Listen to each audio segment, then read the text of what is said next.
pretty cool what they're doing, Pikeville tomorrow. Kind of talk about that. Paintsville, rather, sorry. Talk about that and being a part of that. For me, it was just a deal where, it was good that, University of Kentucky was good enough, to go back to my hometown and was able to do this for those people, because I know a lot of people, want to come and watch us play, especially watch me play and, stuff like that. So for them to go down and, reduce the price, a pretty hefty amount for them, is really awfully nice, and I can't thank them enough. And, I really hope that a lot of people turn out, to buy those tickets and, come watch us play Saturday. What kind of challenge does Mississippi State's offense present?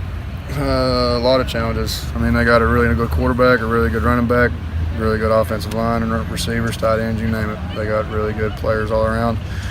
It's all about, how focused we are and, how gap sound we are and, how good we tackle.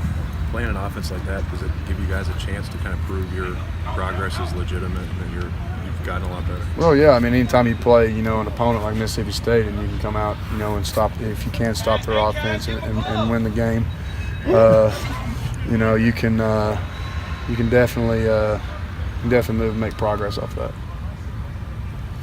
Playing a quarterback like Fitzgerald, it's got to pose some challenges, but also it's kind of fun to play against a guy that challenges you like that. Oh yeah, this is my first time ever playing against a kid, so I'm really excited to play. I've watched him play for 2 years, and read everything about him, and watched him play on sport. He's an unbelievable athlete, and I'm looking forward to the challenge.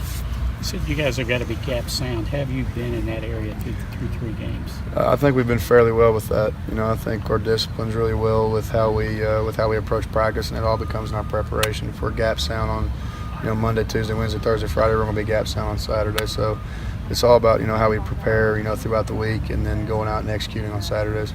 How comfortable are you now with Jordan, you two working together? I've always been comfortable with Jordan. It's just a deal where we didn't play a lot, together in the past, so we kind of had to get the chemistry part down real quick. And I think we've progressed over 3 games, with how much we talk out on the field here, this and that. So I love playing with Jordan, and he brings the energy, brings that edge, and whenever I feel down, he always picks me up. Coach said that last game was his best game. What did you see from him that, was he shaking rust off from being out so long, or what did you see from him? I just saw the old Jordan Jones back. I mean, the guy's been through a lot of, ups and downs this offseason, with injuries and stuff like that. So to see him go out and do his thing last Saturday, and act like, the old Jordan Jones I know was really fun to see. When you talk about building chemistry with him, how do you do that? How do you go about doing that? It just comes with the reps that you get with each other, and the more time you watch film together, the more time you have more reps together, the more you communicate. It's just all those little factors come into one. Kash, can you talk about DeAndre Square and what you've seen from him and what kind of player he can be? He's a dog, man. I mean, that kid can play. Well, now he's got to get a little weight on him. So he's got a lot to learn, but he's hungry. Him and Chris both. Both those kids are real hungry, and and I love being around those guys. I mean, they're like my little brothers. So I mean, I never had a brother growing up, so those two right there are kind of like my little brothers. So they're doing a good job for themselves. How long are you growing out the flow? Until I get 10 inches enough. I think I'm doing that Locks for Love thing. Oh, nice. So I'm going to grow it out as long as I can.